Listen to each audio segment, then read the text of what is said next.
Once upon a time, not that long ago, humans went to bed when the sun set and woke when it rose.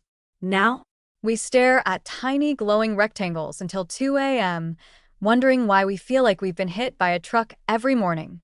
Welcome to the global sleep crisis, a slow-moving catastrophe that somehow remains ignored even as it quietly wrecks our health, productivity, relationships, and sanity. Let's get the brutal facts out of the way. Most adults are walking around with a sleep deficit so severe it would qualify as a public health emergency, if it weren't so boring to talk about. According to international surveys, more than one-third of adults in countries like the US, UK, Japan, and South Korea report sleeping less than 6 hours on work nights.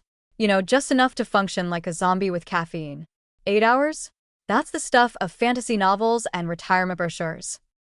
So, what's the big deal? A few missed hours here and they can't kill you, right? wrong.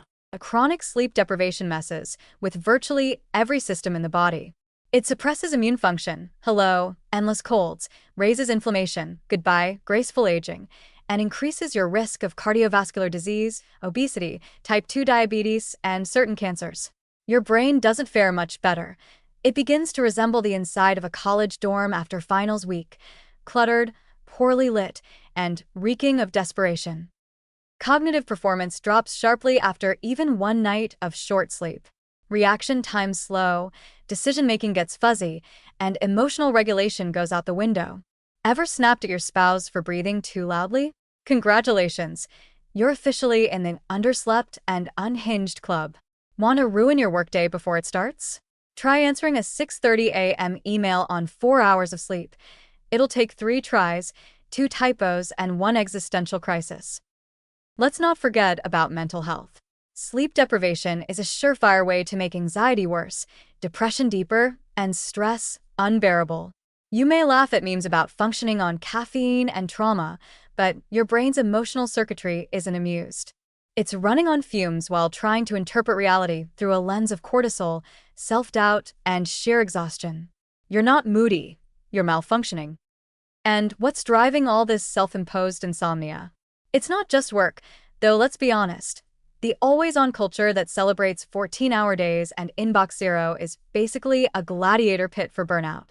It's also the dopamine death spiral of screen time, doom scrolling until midnight, binge-watching dystopian dramas while ironically creating your own. It's social obligations, financial stress, revenge bedtime procrastination, because staying up late is your last act of rebellion against the void, and that one coworker who thinks 7 a.m. meetings are a personality trait.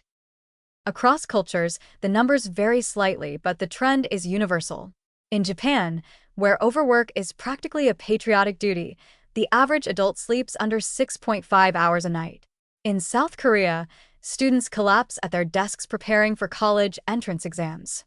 In the US, the CDC has declared insufficient sleep a public health epidemic, which is bureaucrat speak for everyone screwed.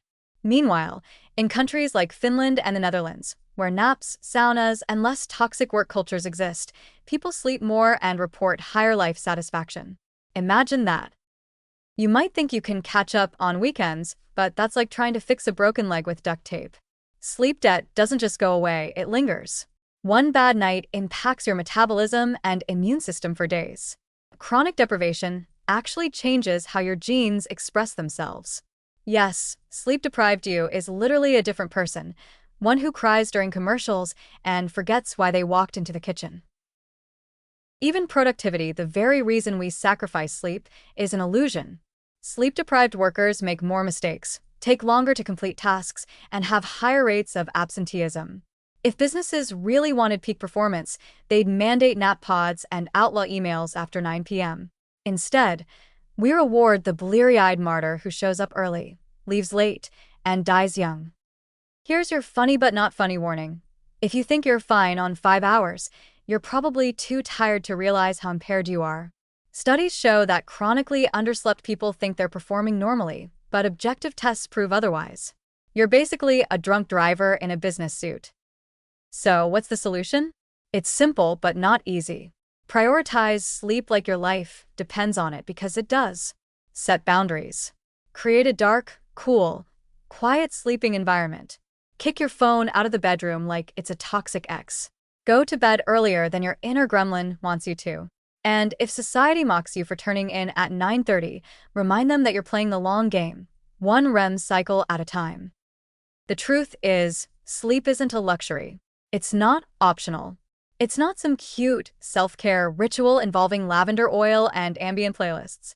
It's foundational biology. It's what keeps you alive, sane, and able to remember your own PIN number. Ignore it, and you're trading long-term health for short-term chaos.